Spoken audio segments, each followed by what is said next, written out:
Anda kembali bersama kami di Sapa Indonesia Malam. Saudara, jumlah kasus gagal ginjal akut progresif anak kian meningkat.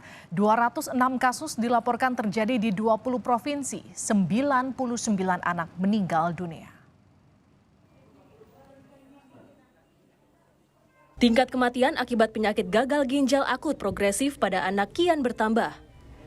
Secara nasional hingga 18 Oktober 2022, sebanyak 206 kasus gagal ginjal akut progresif terjadi pada anak di 20 provinsi.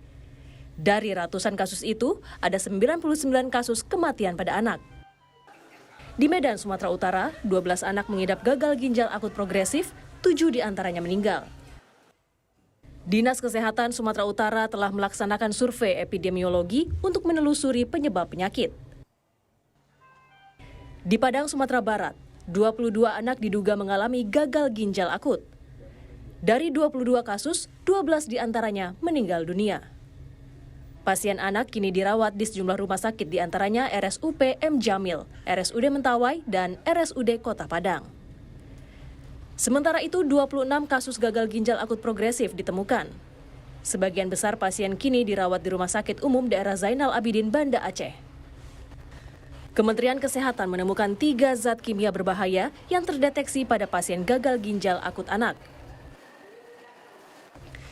yakni etilen glikol, dietilen glikol, dan etilen glikol butil ether. Ketiga zat tersebut merupakan cemaran dari zat kimia polietilen glikol yang sering dipakai sebagai pelarut obat-obatan jenis sirup. Juru bicara Kementerian Kesehatan M. Syahril meminta toko obat untuk sementara tidak menjual obat bebas dalam bentuk cair kepada masyarakat sampai hasil penelitian tuntas.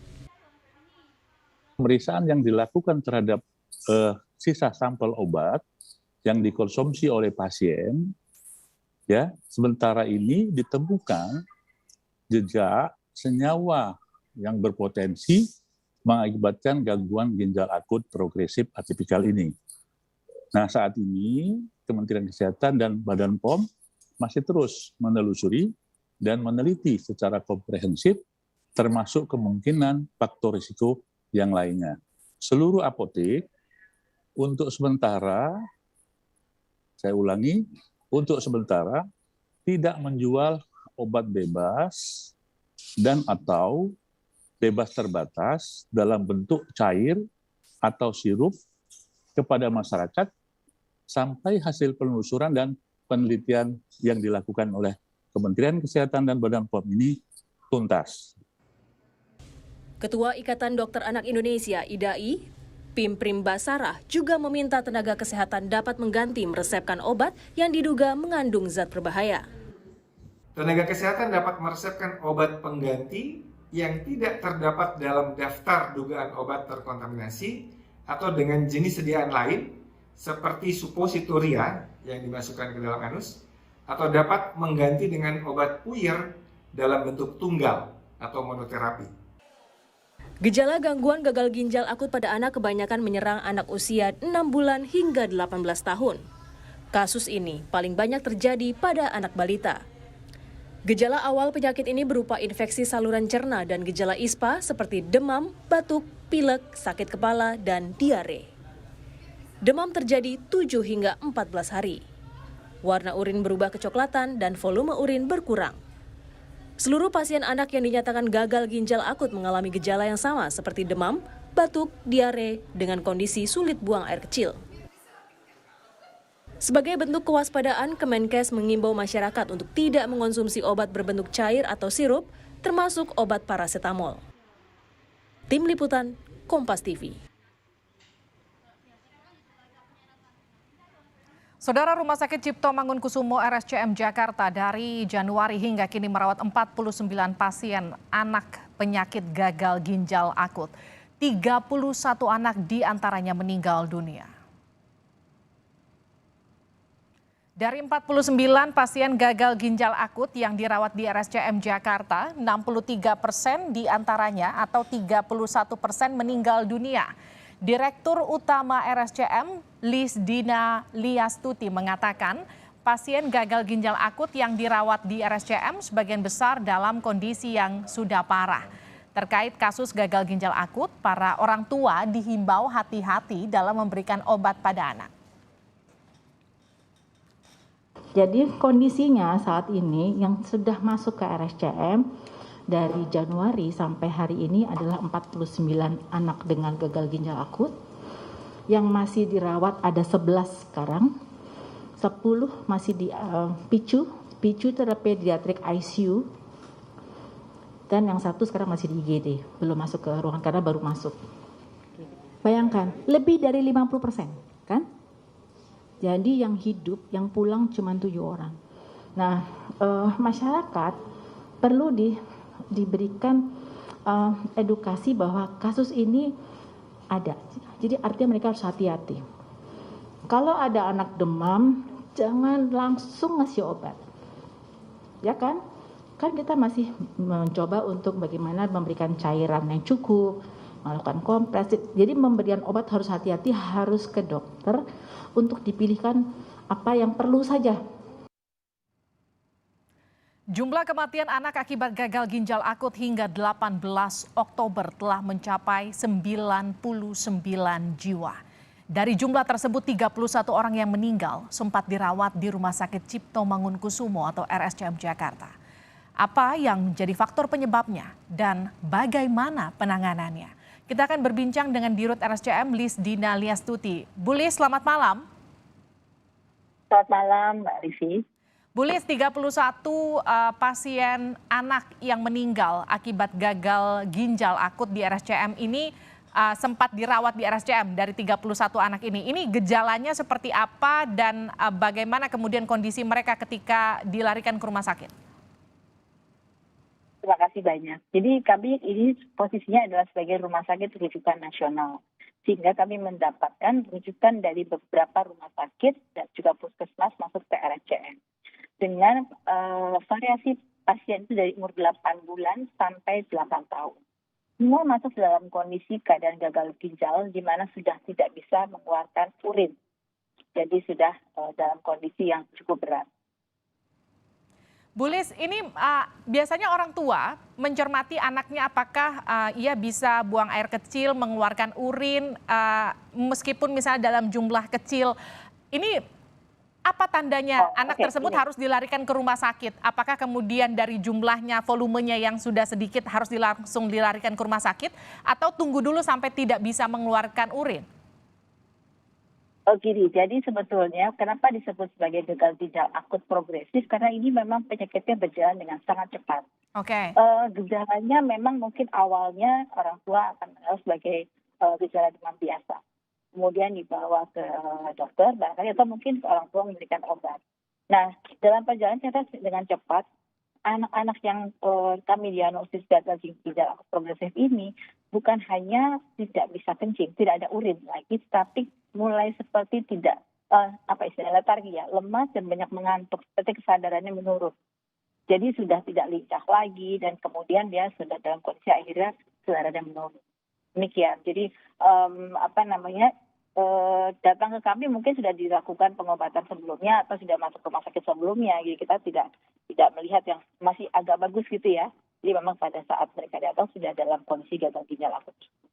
Bu Lis, ini yang kemudian jadi pertanyaan ibu-ibu mungkin. Ketika anak sakit diberikan obat sirup itu hal yang biasa. Mungkin saya dari kecil juga kalau sakit dikasih obat sirup. Apa yang beda dengan obat sirup yang menyebabkan anak-anak ini terkena gagal ginjal? Justru itu yang sedang dalam penyelidikan sebetulnya. Jadi kalau ditanyakan mengapa, kami juga terkejut sebenarnya. Karena obat seperti itu lazim sekali diberikan kepada anak dari zaman dulu malah kan ya. Dari dulu kita sudah tahu bahwa untuk pemberian obat itu kita juga bisa membelinya bebas. Karena itu adalah obat-obat penurun panas biasa. Atau mungkin ada obat-obat lain lah yang kita biasa memberikan. Jadi kenapa tiba-tiba ada banyak sekali yang masuk dan perjalanan penyakitnya cepat. Ini justru yang menjadi perhatian kami, kok ada yang berbeda ya gitu. Yang kedua, kasus gagal ginjal akut itu bukan baru sekarang. Itu bahkan ada di textbook karena memang dari dulu ada kasus gagal ginjal akut. Jadi kita bukan juga tidak terbiasa menangani ini. Cuma ini berbeda dengan kecepatannya untuk menjadi memburuk gitu. Itu cepat sekali. Nah ini yang kemudian kita cari sebabnya. Kenapa? Kalau infeksi tidak jelas ya, infeksi virus atau kuman kita sudah eliminir. Kemudian kita sampai menyelidiki apakah ada pengaruh dengan COVID, enggak juga. Kemudian kita mencari penyebab lain, ternyata enggak juga. Adakah masalah-masalah dehidrasi yang bisa menyebabkan gagal ginjal? Enggak juga. Jadi semua sudah kita telusuri, tapi dalam waktu beberapa hari itu progresif sekali gitu, dengan penurunan kesadaran, menjadi gagal nafas, gitu. Jadi reaksinya memang sungguh berbeda sehingga ini menjadi. Bu Lis, kalau kita bicara soal rekam medis penggunaan obat dari 31 anak yang meninggal ini, apakah mereka menggunakan jenis obat yang kebetulan sama, artinya atau kandungannya yang juga kebetulan sama, sehingga kita bisa mendeteksi ini sumbernya dari mana?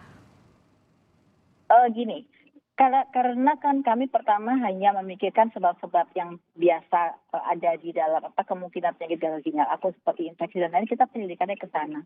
Kita pesan laboratorium, kita memberikan segala sesuatu sesuai dengan gejala yang ada. Tetapi karena adanya kecepatan yang luar biasa dan juga tidak ada kemajuan dengan obat yang diberikan secara lazim seperti biasanya, kita baru berpikir mengenai ini jangan-jangan ada sesuatu yang berbeda. Kebetulan memang ada, bukan kebetulan, bertepatan dengan adanya berita tentang kondisi di Gambia, sehingga kami melakukan diskusi, konsultasi dengan profesor di Australia dan juga profesor yang menangani di Gambia. Kemudian kami diberi literatur dan kami pelajari. Kita baru terpikir, oh jangan-jangan ada satu zat yang tidak baik atau toksik masuk ke dalam tubuh anak-anak ini. Barulah kita kemudian meneliti. Karena semua catatan medik tentu ada di dalam rekam medik kita ada, tapi kita lebih dalami, kita telusuri, dan kita akhirnya baru mengirimkan sampel-sampel tersebut. Oleh karena itu, kalau ditanya data rekam medik ada, cuman penyelidikan mengenai obat ini memang baru kita lakukan dalam waktu 2 minggu terakhir ini. Bu Lis, yang kemudian jadi pertanyaan, ini jenis obat yang jadi pemicu gagal ginjal ini diketahui mereknya biasa tersedia di fasilitas kesehatan atau di apotek-apotek di seluruh Indonesia. Sudah bisa teridentifikasi merek-merek apa saja yang perlu diwaspadai? Sedang kapasitas kami tidak sampai di sana, karena kami kan hanya rumah sakit yang menangani pasien yang 49 ini, dan sebagian yang sudah meninggal tidak bisa kami telusuri. Jadi kami baru mengirimkan sampel darah dari pasien yang ada dan juga sampel dari obat yang kita telusuri dimakan oleh atau diminum oleh anak-anak ini sebelumnya. Jadi kalau ditanya apa saja obat itu, kita baru ada informasi yang sebagian saja dari ini, dan itu kita masih menunggu rilis yang resminya sebetulnya apa saja. Baik, Bu Lis, sudah ada koordinasi dengan Kemenkes belum, Bu? Bagaimana kemudian SOP, bagaimana penanganan pertama ketika ada anak yang punya gejala gagal ginjal langsung ditangani di RSCM seperti apa gitu, prosedurnya sudah ada ya, Bu? Jadi begini, karena kasus ini kita dapatkan dengan cepat banyaknya, kami memang langsung melaporkan pada Pak Menteri Kesehatan yang responnya sangat cepat juga. Jadi langsung kami bisa melakukan koordinasi dengan Dirjen Farma atau Dirjen Yankes, Dirjen P2P, semuanya langsung oleh Bapak langsung dikumpulkan untuk membahas hal ini. Kemudian juga dengan IDAI, kita sudah berkolaborasi sehingga semua dibahas secara menyeluruh. Sekarang kami juga sudah membahas pula dengan Badan POM, dengan banyak sekali, dan para guru besar dari farmakologi itu kita libatkan. Farmasi semua kita libatkan kok. Jadi saya tahu sendiri karena setiap malam Pak Menteri memimpin pembahasan ini dan memonitor semuanya. Dan SOP tentunya sudah dibuat, sudah diedarkan ke rumah sakit maupun pada organisasi profesi untuk bagaimana menanggulangi ini, dan juga termasuk untuk mekanisme pengumpulan sampel. Oke, Bu Lis, ini pertanyaan terakhir. Saya mau tanya soal prosedur rujukan, bagaimana ketika ada orang tua yang punya anak gejalanya gagal ginjal akut, apakah mereka tetap harus mengikuti step-step lewat Vaskes 1 dulu sampai ke rumah sakit atau bisa langsung ke rumah sakit? Tergantung dari gejalanya. Kalau misalnya masih ringan boleh ke Vaskes 1, tapi kalau sudah mulai ada penurunan kesadaran sebaiknya ke rumah sakit dengan cepat. Langsung bisa dibawa ke rumah sakit ya, Bu? Iya. Baik, terima kasih Bu Lis telah bergabung bersama kami di Sapa Indonesia Malam.